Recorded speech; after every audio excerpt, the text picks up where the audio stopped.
Ao longo dos anos, a igreja do Senhor Jesus, ela foi por vezes muito perseguida, muito atacada. Já no livro de Atos, Herodes se levantou, Tiago foi morto à espada, Pedro e João foram presos, mas a igreja continuava orando. Depois houve uma grande perseguição em Jerusalém e a igreja foi dispersa por toda a parte, mas a Bíblia diz que onde eles iam, eles pregavam o Evangelho. Então as portas do inferno não é prevalecer contra a loja, contra o templo, contra a edificação, a alvenaria, mas ela não vai, a porta do inferno, as portas não vão prevalecer contra a nossa fé, contra a nossa confiança em Deus, contra a nossa vida de oração e quanto ao nosso desejo de estar sempre anunciando esse nome de Jesus, que é o nome que está acima de todo nome.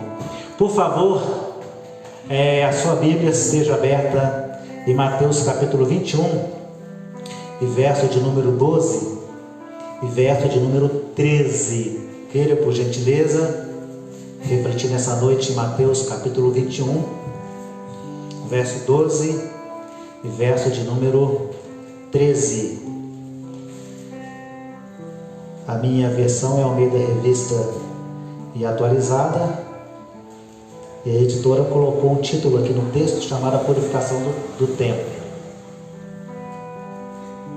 Mateus 21, versos 12 e 13 diz a palavra do Senhor: Tendo Jesus entrado no templo, expulsou todos que ali vendiam e compravam. Também derrubou as mesas dos cambistas e as cadeiras dos que vendiam pombas. E disse-lhe: Está escrito: a minha casa será chamada casa de oração. Vós, porém, a transformai em covil de salteadores. A minha casa será chamada casa de oração. Vós, porém, a transformais em covil de salteadores ou de ladrões. Jesus, ele nasceu em Belém, da Judéia. Ele teve a sua infância, o seu crescimento em Nazaré, da Galiléia. Já adulto no seu ministério, ele estava habitando em Cafarnaum, cidade costeira ao mar da Galiléia, ao lago de Genezaré, ao mar de Tiberíades. E por vezes Jesus ele ia a Jerusalém. Não tem nenhum registro bíblico que Jesus tenha morado em Jerusalém. Mas por ocasião das festas, os judeus eles eram obrigados a ir a Jerusalém, salvo engano, de 20 anos para cima. E principalmente por ocasião da festa da Páscoa, nós vemos por alguma vez Jesus em Jerusalém. Mas aqui está a última vez que Jesus entra na cidade de Jerusalém. A sua entrada foi triunfal. A Bíblia diz que quando Jesus entrava ali na cidade, alguém se adiantou, prepararam-lhe uma recepção. Eles lançavam suas vestes, eles lançaram ramos, e as crianças cantavam: bendito é o que vem em nome do Senhor, hosana das maiores alturas.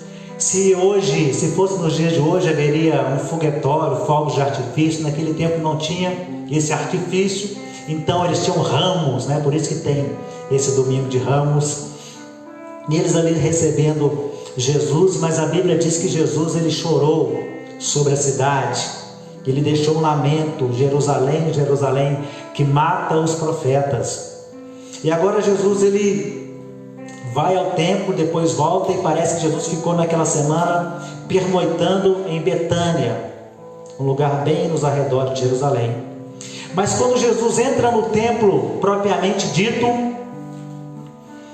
ele vê ali algo que o deixou muito indignado. Aquele templo parecia uma feira, parecia um mercado. Ali existia os vendedores, o que eles vendiam, o que eles negociavam ali, Os judeus que vinham de todas as partes, de várias cidades, até mesmo de outros países, eles tinham que apresentar a sua oferta. Ele tinha que apresentar a sua oferta para o ritual do sacrifício, seja novilho, seja o cordeiro, ou seja até pombas ou rolinhas, dependendo da posse de cada um.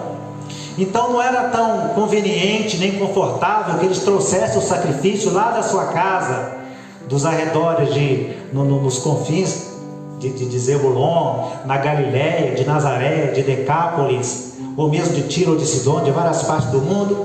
Então era mais conveniente que eles então comprassem ali os animais para o sacrifício na cidade de Jerusalém. E mesmo lá no templo tinha alguém que vendia. Mas ao que parece, pelo que Jesus exclamou no verso de número 13, além de ser algo profanador ao templo, eles não tratavam aquele negócio de maneira honesta, de maneira correta. É bem provável que não era qualquer um que estava ali fazendo aquela exploração comercial. Eles deveriam ter algum tipo de licença, alguma autorização. E é bem provável também que essa autorização devia da elite religiosa ou dos sacerdotes. Aí a exploração ainda ficava maior. Havia também cambistas para trocar moeda. Por que tinha que trocar moeda? Porque a moeda que circulava no império era considerada imunda. Então tinha o dinheiro próprio para negociar no templo. Então tinha os cambistas que trocavam essas moedas ali. Mas é interessante que, além de ser algo profanador, Jesus ainda expressou: vocês transformaram esta casa em covil de salteadores, ou covil de ladrões. Então é provável que, além do fato de ser algo profanador, ainda havia muita desonestidade, seja no preço daqueles animais, ou seja, no câmbio da moeda do templo para a moeda que circulava no império.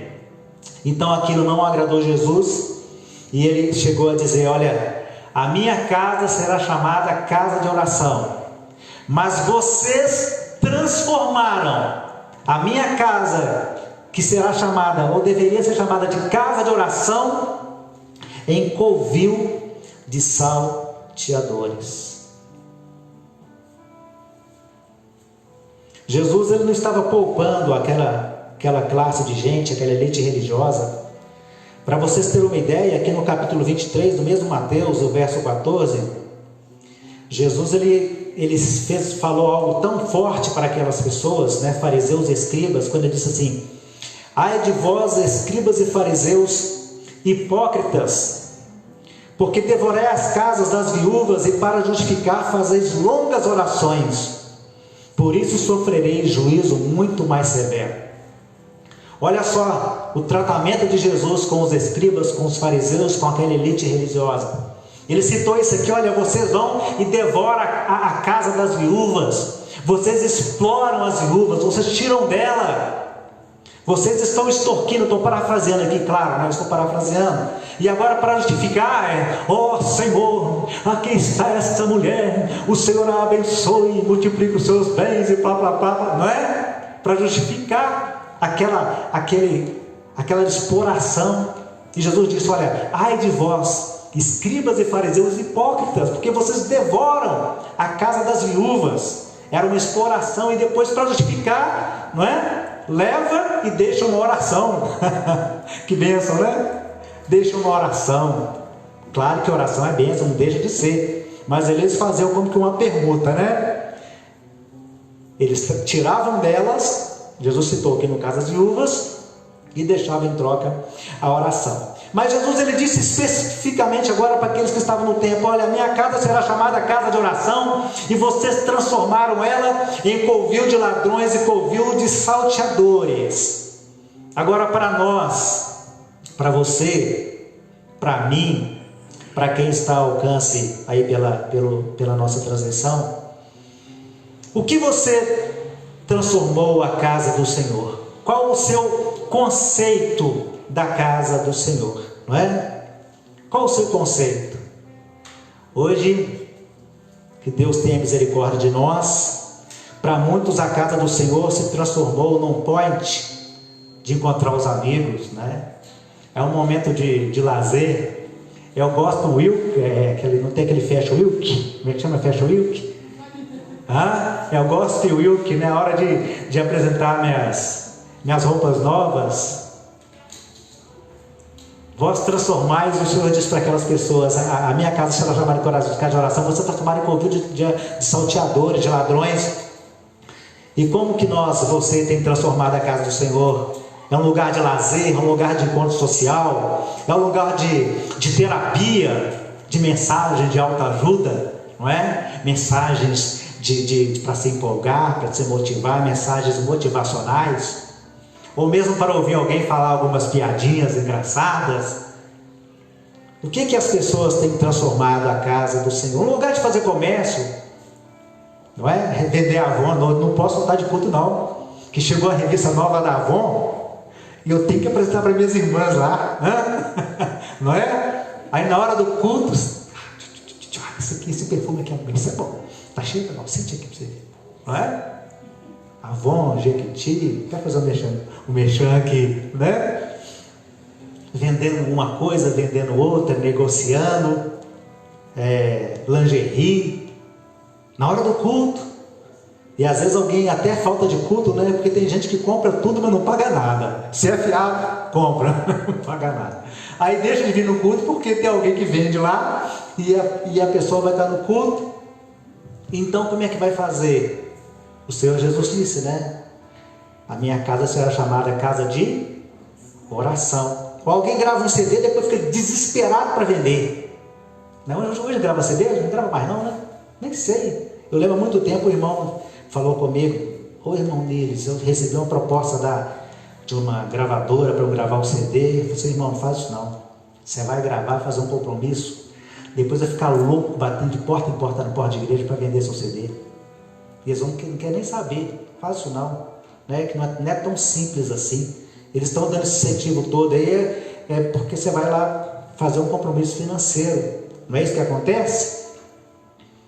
Porque não tem a devida identificação do que é a casa do Senhor, ou o momento de se reunir para a glória de Deus.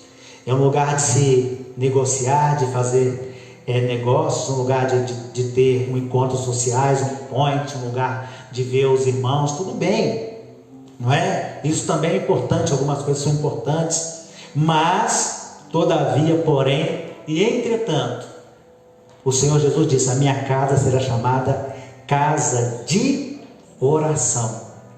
Casa de oração. E agora, quando o Senhor Jesus ele repreende aquelas pessoas que assim fizeram, que assim estavam procedendo, certamente ele provocou no coração deles, não é, ainda mais ira contra o Senhor Jesus. Mas deixe-me chamar a sua atenção nessa noite para algo muito especial, para nós que estamos aqui, para nós que somos a igreja do Senhor aqui nesse local. Você tem essa ciência, esse conhecimento, essa convicção que esse lugar aqui é casa de oração? É muito importante uma música boa, um louvor bem apresentado, mas o que adianta um bom louvor para uma igreja que não ora? É muito bom, é muito importante uma mensagem muito bem preparada, muito bem elaborada. Mas o que adianta uma mensagem bem preparada, bem elaborada para uma igreja que não ora? Para uma igreja que não tem ambiente de oração. Igreja tem que ter ambiente de oração. Tem que ter um bom louvor? Sim, glória a Deus. Tem que ter uma boa mensagem, não é? Totalmente abalizada pela Bíblia, totalmente derivada da Bíblia, sim. Mas a igreja tem que ser um ambiente de oração. Qualquer que seja a reunião, nossa reunião, seja nas casas, seja nas praças, seja onde for, seja nas células, a gente tem que entender que nós, como igreja, a oração não pode faltar. Por mais que a gente já passou por outros locais, E a gente observa algumas coisas ali que não eram bem convenientes, principalmente em questão de interpretação da Bíblia. Mas eu me lembro que se chegava na igreja e tinha um ambiente de oração. As pessoas entravam com cuidado para não atrapalhar quem estava orando. E enquanto o pastor não pegava o microfone para começar o louvor, quase todas as pessoas estavam ajoelhadas e orando. A minha casa será chamada casa de oração. Eu não vi na Bíblia chamando casa de pregação, casa de mensagem, casa de louvor. Claro que tem de outras maneiras, tem, não é? Mas, em especial, queridos, em especial, nós como igreja do Senhor, não devemos descuidar dessa parte. A casa do Senhor, nós como igreja, jamais devemos descuidar e entender que a igreja do Senhor, nós como igreja do Senhor, nós precisamos ter sempre um ambiente de oração. Porque já aconteceu comigo a gente chegar na igreja e o que a gente mais quer é encontrar um ótimo ambiente de oração. Hoje eu preciso de me derramar diante de Deus. Hoje que eu preciso é clamar a Deus. Eu preciso daquilo que eu não posso fazer em casa com liberdade. Hoje eu quero chegar na igreja e eu vou fazer isso. Eu quero me derramar, me entregar. E a gente precisa então encontrar esse ambiente de oração. Uma mensagem bem simples para a gente pensar e refletir nesses tempos que a gente tem vivido. Quantas oportunidades nós temos perdido? Quantas oportunidades nós temos perdido que a gente poderia estar buscando mais ao Senhor em oração, mais diante do Senhor, mais nos humilhando diante do Senhor, mais clamando a bondade e a misericórdia do Senhor, mais suplicando a presença do Senhor. E hoje o que a gente mais vê, infelizmente, é as pessoas se reunindo pela motivação errada, pelo motivo errado, porque é um grupo de amigos que cresceu na igreja, acostumou a estar junto, então vai para se encontrar, para ver, mas isso não é o suficiente. A gente tem que ter essa convicção. Quando Jesus ele pregou um sermão, uma mensagem que chamou a atenção dos seus ouvintes, que fez até muitos abandonar o Senhor Jesus, eles exclamaram assim: duro esse discurso, né? Está em João, capítulo de número 6. Mas antes de entrar nessa parte, eu vou citar aqui algumas partes desse discurso de Jesus, que os discípulos, os que estavam ouvindo, falou que era duro. João capítulo 6, verso de número 51, Jesus dizia assim: eu sou o pão vivo que desceu do céu, se alguém dele comer, viverá eternamente, e o pão que eu darei pela vida do mundo é a minha carne. Disputavam, pois, os judeus entre si, dizendo: como pode este dar-nos a comer a sua própria carne? Respondeu-lhe Jesus: em verdade vos digo, se não comerdes a carne do Filho do Homem e não beberdes o seu sangue, não tendes vida em vós mesmo. Quem comer a minha carne e beber o meu sangue tem a vida eterna, e eu ressuscitarei no último dia. Então essa mensagem de Jesus, ela assustou os ouvintes. E no verso 60, a Bíblia diz assim: muitos dos seus discípulos, tendo ouvido tais palavras, disseram: duro esse discurso, quem pode ouvir? Sabe por que eles ficaram assim? Desanimados com a pregação de Jesus?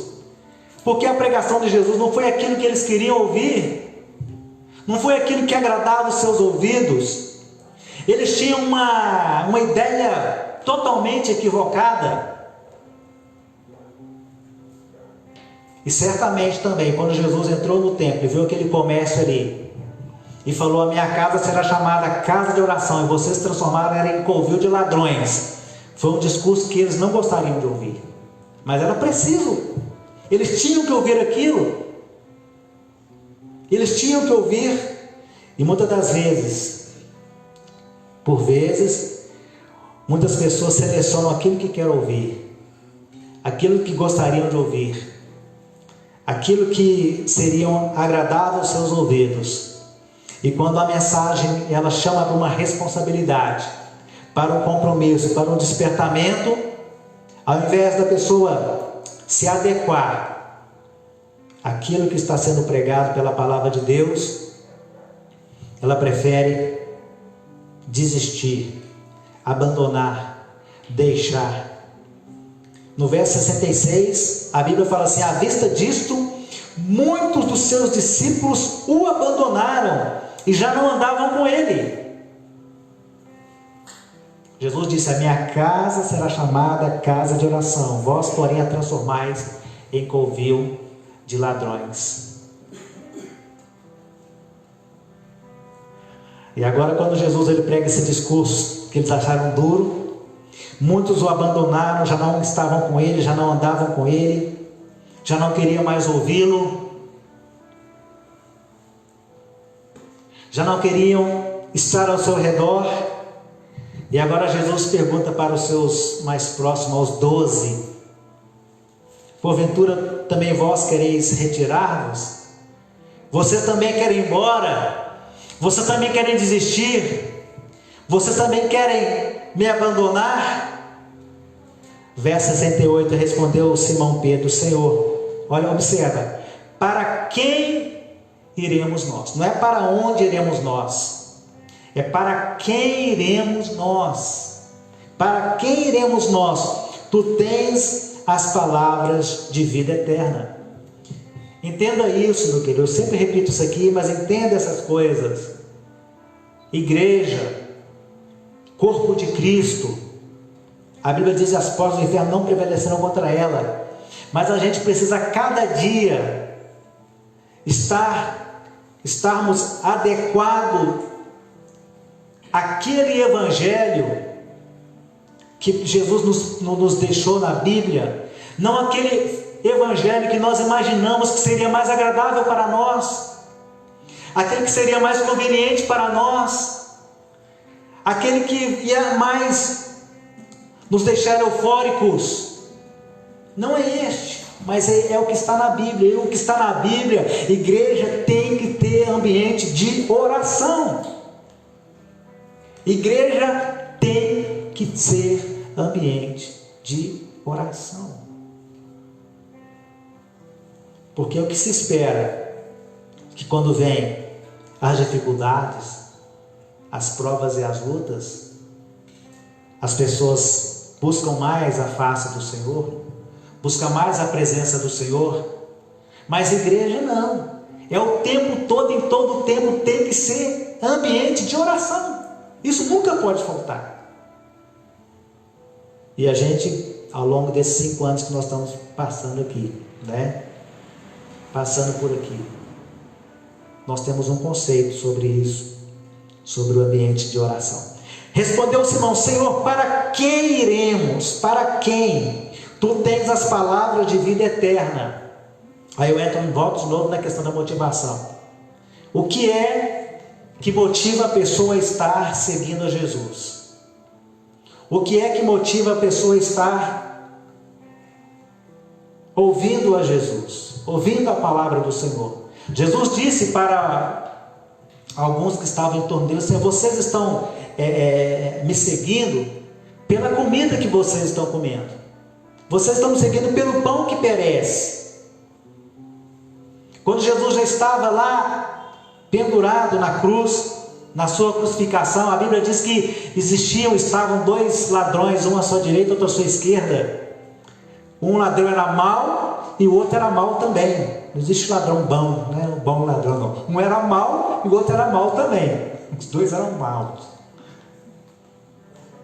E um falou assim: se tu és filho de Deus, desça da cruz, salva a ti e a nós também. Esse primeiro ladrão aí que falou: desça da cruz, salva a ti e a nós também. Qual era a sua intenção? Qual era o seu desejo? Continuar a sua vida, continuar a sua rotina, continuar as suas práticas. Jesus ali serviria para ele se Jesus tirasse ele da cruz e voltasse ele para a rotina material da vida dele. Muitos que professam o cristianismo hoje, ainda que seja um pseudo-cristianismo, esperam de Jesus apenas isso: Senhor, se Tu és Senhor, manda esse vírus embora, manda esse trem embora. Nós queremos voltar para a normalidade, nós queremos voltar para a nossa prática antiga, para o lazer, para a diversão. Não é? É assim que tem acontecido. Tem gente que está sentindo muita falta da normalidade, da rotina. E esse ladrão queria voltar à normalidade, à rotina. Desce da cruz, salva a ti, a nós também. Salvar para ele era passar aquela luta que ele estava passando ali, né? Morrendo, crucificado. O segundo falou assim: você não teme a Deus? Nós estamos aqui porque merecemos. Esse aí não fez para que fosse condenado. Senhor, lembra de mim quando entrar no teu reino. Aí está a verdadeira motivação de professar, de confessar Jesus Cristo. Gente, a gente professa Jesus e nos entregamos a Jesus pela vida eterna. O resto é lucro. O resto, se vier, vem. É pela vida eterna. Aí Jesus responde para ele: em verdade, te digo que hoje mesmo estarás comigo no paraíso. Que bênção. Mais algumas horas, aquele moço, ele morreria, mas a promessa de Jesus era: você vai estar comigo no paraíso. Então não importa o que venha sobre nós, a motivação nossa é viver em Cristo, com Cristo, para a vida eterna. E Simão Pedro, ele continua dizendo assim: e nós temos crido e conhecido que Tu és o Santo de Deus. Para quem iremos nós? Evangelho não é regras, normas, preceitos.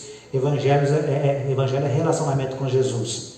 É relacionamento com Jesus. E Pedro fala assim: nós temos crido e conhecido que Tu és o Santo de Deus, né? Que Tu és o Cristo, que Tu és o Messias, que Tu és ungido.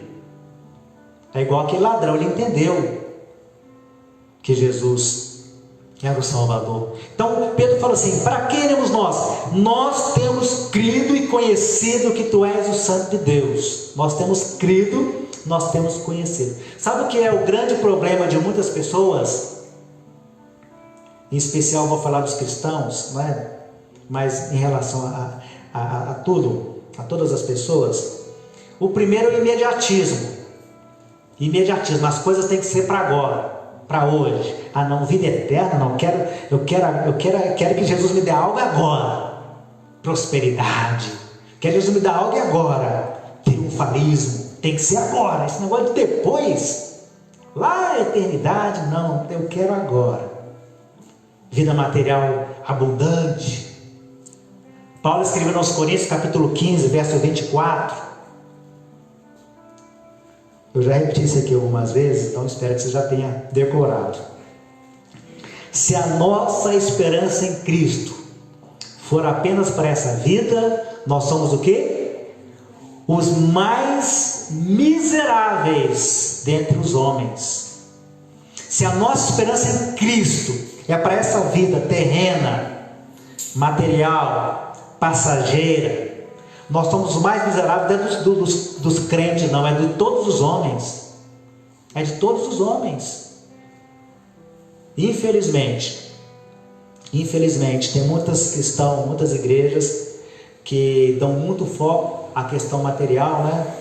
É igual o pastor da igreja de Laodiceia: rico sou, eu estou enriquecido, eu não tenho falta de nada. Aí Jesus mandou uma carta para ele assim: você é um miserável, desgraçado, pobre, cego e nu. E ele falou: rico sou, estou enriquecido, de nada tenho falta. Não é assim? Conhecido e crido que tu és o Santo de Deus. Então, o primeiro é o imediatismo, as coisas para agora, para já, não depois. Não quero agora, a bênção agora.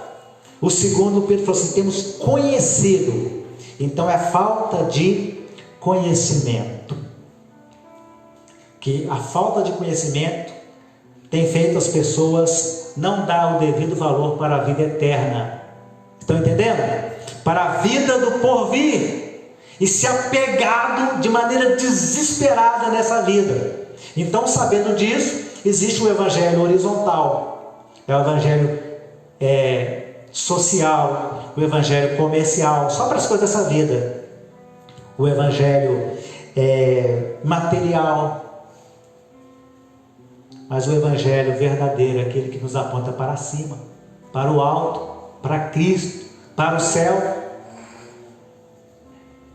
A Bíblia fala que nós devemos esperar o Senhor Jesus, porque da mesma maneira que Ele subiu, Ele há de descer. Então a esperança da igreja principal tem que ser essa, tem que conhecer. Quando eu falo de conhecer, eu vou citar aquela ilustração que alguém mandou, eu li um dia desse aí, sobre alguém que mandou.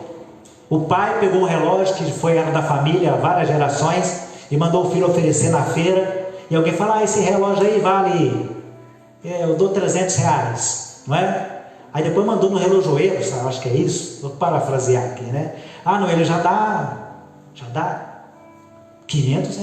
Agora você vai no museu, não é? Vai no museu ver quanto eles dão nesse relógio aí. Aí foi no museu, avaliou, isso é uma relíquia. Isso é algo preciosíssimo. Esse relógio vale R$1 milhão, um exemplo. Então, o relógio era o mesmo relógio, mas dependia do conhecimento de cada pessoa do que o relógio era. Então, o evangelho, alguns vão dar valor, alguns não vão dar, por não conhecer o que é o evangelho. Alguns vão dar valor para a vida eterna, alguns não vão dar, por não conhecer o que é a vida eterna. Então, o primeiro problema é o imediatismo. O segundo é a falta de conhecimento do que é a eternidade com Cristo. E também do que é a eternidade sem Deus, sem Cristo, sem salvação. Por isso Pedro falou: Senhor, para quem nós iremos? Tu tens as palavras de vida eterna e nós temos crido e conhecido que Tu és o Santo de Deus. Nós temos crido e conhecido. Eu vi um episódio de comédia e as crianças ali estavam colecionando figurinhas de nota, e uma criança muito pobrezinha não tinha dinheiro para comprar figurinha, né? Não tinha dinheiro para comprar figurinha. De repente ele achou um maço de dólar. E ele ficou feliz, depois ficou triste, né? Está tudo repetido. Está tudo repetido essas notas aqui, olha, que azar que eu tenho, né? E alguém que conhecia, viu que era dinheiro verdadeiro e dólar, ficou doido para pegar dele. Você entendeu como é que é? Alguém que não conhece, não dá valor. Alguém que conhece, dá valor. Então Pedro falou assim: Senhor, para que iremos nós? Tu tens as palavras de vida eterna e nós temos crido e nós temos conhecido que Tu és o Santo de Deus. A ignorância, a escuridão, as trevas da ignorância, elas têm feito muitas pessoas não dar o devido valor para o evangelho. Em especial muitas pessoas que professam até mesmo o cristianismo. A ignorância tem feito muitas pessoas não ler a Bíblia porque não dá o devido valor para a Bíblia. E a ignorância tem feito muitas pessoas não aproveitar as oportunidades de estar na igreja orando, clamando, buscando ao Senhor, porque não sabe o valor que é um ambiente de oração na igreja. Mas Pedro fala assim: Senhor, nós temos conhecido, nós temos crido que Tu és o Santo de Deus. Pedro, ele estava ali assumindo, ele estava abrindo o seu coração, abrindo a sua alma para Jesus e fazendo e expressando que ele não tinha outra opção, que ele não tinha outra alternativa, que ele não tinha outro método, que ele não tinha outro meio, que ele não tinha outra possibilidade, que ele não tinha outra chance, que ele não tinha outra oportunidade, mas ele olhava para Jesus e falou assim: Senhor, só o Senhor tem palavra de vida eterna, só o Senhor tem palavra de vida eterna, só o Senhor tem palavra de vida eterna. Então, amados, para encerrar essa parte aqui, é bom a gente aproveitar essas oportunidades que o Senhor nos dá para receber a palavra dele, praticar a palavra dele, orar em conjunto, que é muito importante. A igreja está orando, tem um ambiente de oração, mas a gente tem que entender também que não existe outro caminho, não existe outra chance, não existe outro meio, não existe outro método. Só Jesus tem palavra de vida eterna. Só Jesus tem palavra de vida eterna. Não adianta procurar em outros caminhos, porque há caminhos que ao homem parece direito, há caminho que ao homem parece direito, mas no seu fim são os caminhos da morte. E Jesus ele expressa: eu sou o caminho, sou a verdade, sou a vida. Então nós, como igreja que nos reunimos para celebrar a morte de Jesus, a ressurreição do Senhor Jesus, nós conhecemos e nós cremos que Ele é o Cristo, o Salvador do mundo.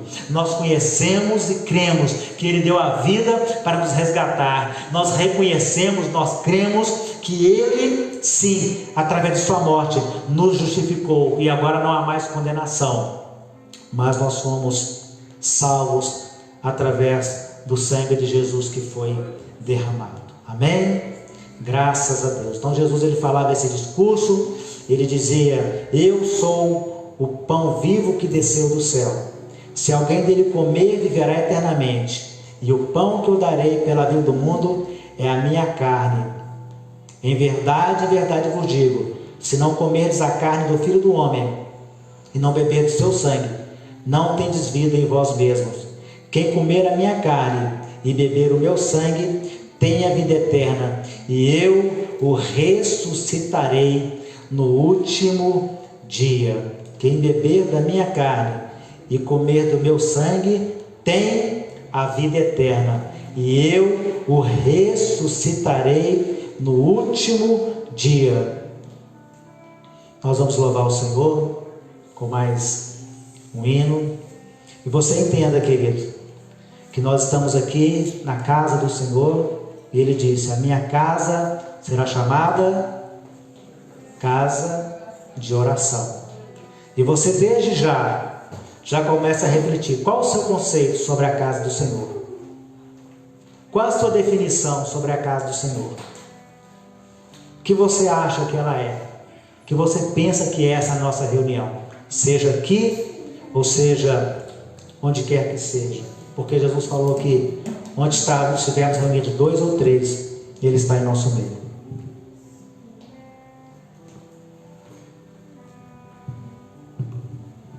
Amém, glória a Deus. Aleluia, graças a Deus.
ceia do Senhor, para nós celebrarmos com alegria, em memória do Senhor Jesus, a sua morte e a sua ressurreição. Queridos, a igreja, ela já enfrentou sobre a terra momentos de grande adversidade, quando Herodes perseguia a igreja, Tiago foi morto ao fio da espada, depois Estevão morreu apedrejado.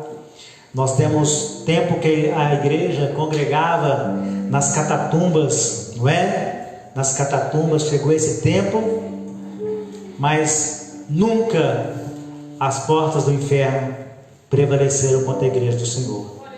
E nós estamos muito satisfeitos que, apesar de todas as adversidades desses dias, todas as dificuldades, né, nós pudemos todos os meses estarmos aqui para a celebração da ceia do Senhor, não é? E nós sabemos que o Senhor, Ele tem o controle de todas as coisas. Nada está fora do controle do Senhor. Ele sustenta todas as coisas pela palavra do seu poder. Então se alegre no Senhor, tenha júbilo, tenha gozo na sua alma, tenha alegria, porque o Senhor, Ele é Senhor em cima no céu e embaixo na terra, e operando Deus, ninguém pode impedir o seu agir. Nós vamos orar. Ore, apresente a sua vida ao Senhor. A Bíblia fala assim no texto da ceia, né? Examine-se o homem a si mesmo, e assim coma desse pão e beba desse cálice. Este exame, queridos, não é para você encontrar perfeição, que você não vai achar. Eu jamais me examinei e achei perfeição. Sempre que eu me examino, o que eu vejo é dependência de Deus. Sempre que eu me examino, o que eu vejo é o quanto eu sou miserável e quanto o amor de Deus foi tão grande por mim. Quando alguém vai num laboratório, ou mesmo no médico, para fazer um exame, ainda que ele encontre alguma coisa ali, depois do exame, ele quer achar o remédio, não é assim? E nós nos examinamos e nós encontramos nossas imperfeições, nossas faltas, nossos erros, nossos pecados, nossas misérias. É isso que a gente tem que ver, porque aí a gente vai entender o quanto o Senhor Deus nos amou, mesmo sem nós termos merecimento. Nós nos vemos tão miseráveis. Paulo mesmo disse, né? Miserável homem que sou, quem me livrará do corpo dessa morte? Mas quando você se examina, você então reconhece que você precisa da graça do Senhor e da misericórdia do Senhor, então você clama por essa graça. Aí você participa dignamente do corpo e do sangue de Jesus. Não que você seja perfeito, mas que você viu o quanto você precisa dele. Mas você sabe que o remédio é o sangue de Jesus.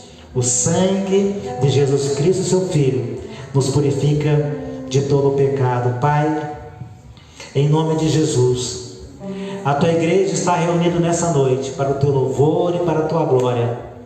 E o nosso propósito aqui, Senhor, é celebrar a ceia do Senhor, é trazer na nossa memória, comemorar a obra de Jesus, aquilo que foi consumado há milhares de anos atrás, quando o Senhor Jesus, o teu Filho, de cima daquela cruz, Ele nos comprava, e comprava para o Senhor homens de todos os povos, nações, tribos e línguas. Ele comprava com seu próprio sangue homens de todas as nações, e dentre esses estava incluído em nós, essa igreja, os teus filhos que aqui estão nessa noite, os que estão também ao alcance da nossa voz. Por isso nós queremos agradecer ao Senhor, celebrar com alegria tão grande salvação, pedindo ao Senhor que perdoe todos os nossos pecados, todas as nossas transgressões, porque nós nos examinamos e nós nos encontramos dependentes da graça de Deus. Nós nos examinamos, ó Pai, e nós nos encontramos carentes da tua misericórdia, da tua compaixão e do teu amor. E nós nos examinamos e vimos que nós precisamos a cada dia desse remédio que é o sangue de Jesus, que nos purifica de toda iniquidade. Por isso estamos aqui para consagrar esses elementos, consagrar o pão como símbolo da carne do corpo de Jesus, que foi ferido pelas nossas transgressões e moído por nossas iniquidades, e consagrar esse cálice como símbolo do sangue de Jesus, o sangue da nova aliança derramado a favor de muitos. Nós consagramos este pão como símbolo do corpo de Jesus. Nós consagramos esse cálice como símbolo do sangue de Jesus. Haveremos de participar do corpo de Jesus, simbolizado neste pão, e vamos participar do sangue de Jesus, simbolizado nesse cálice, para o teu louvor e para a tua glória, em nome de Jesus. Amém.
Porque eu recebi do Senhor o que também vos entreguei, que o Senhor Jesus, na noite em que foi traído, tomou o pão e, tendo dado graça, o partiu e disse: isto é o meu corpo que é dado por vós, fazei isto em memória de mim. Graças a Deus. O Senhor Jesus, na noite da traição, Ele dizia aos seus discípulos: um de vós há de me trair. E eles perguntavam: porventura sou eu, Senhor? O Senhor Jesus, naquela noite de traição, Ele deu graças, dividiu aquele pão e disse aos seus discípulos: isto é o meu corpo que é dado por vós. E Jesus, então, Ele se entregou aos açoites, se entregou à humilhação, se entregou à zombaria, se entregou ao escárnio, se entregou aos cravos, se entregou à coroa de espinhos, se entregou à lança que traspassou o seu lado. Alguém o esbofeteava, alguém batia na sua cabeça com um caniço, alguém cuspia em Jesus, alguém cuspia em Jesus. E nada disso fez Jesus desistir, nada disso fez Jesus recuar, nada disso fez Jesus abandonar a sua missão, porque Ele nos amou tanto que Ele foi até o fim.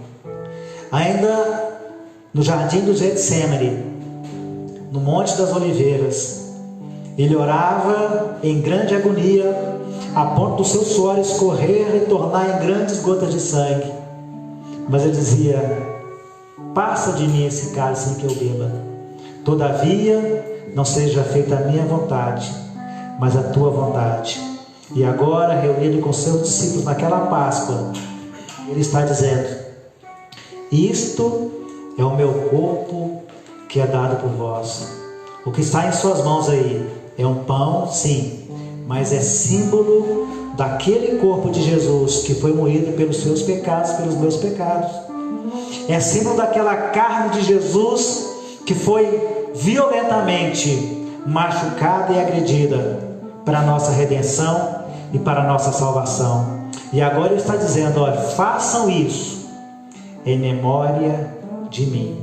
Façam isso, e não é para não se esquecer da obra do Senhor Jesus. Em todo tempo a igreja tem que ter em memória que a nossa vida, ela depende do que Jesus fez por nós e do seu amor para conosco. Tomai e comei deste pão, símbolo do corpo do Senhor Jesus.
Por semelhante modo, depois de haver ceado, tomou também o cálice, dizendo: este cálice é a nova aliança no meu sangue.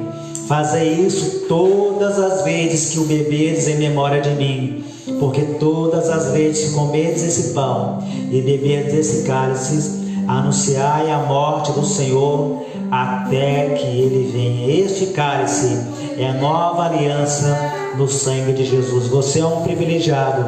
Você tem aliança com Jesus através do sangue dele. Você é um amado de Deus. Você tem aliança com o Todo-Poderoso através do sangue de Jesus. Com essa certeza, com essa confiança, com essa convicção que você tem aliança com Jesus, tomai todos deste cálice em nome de Jesus.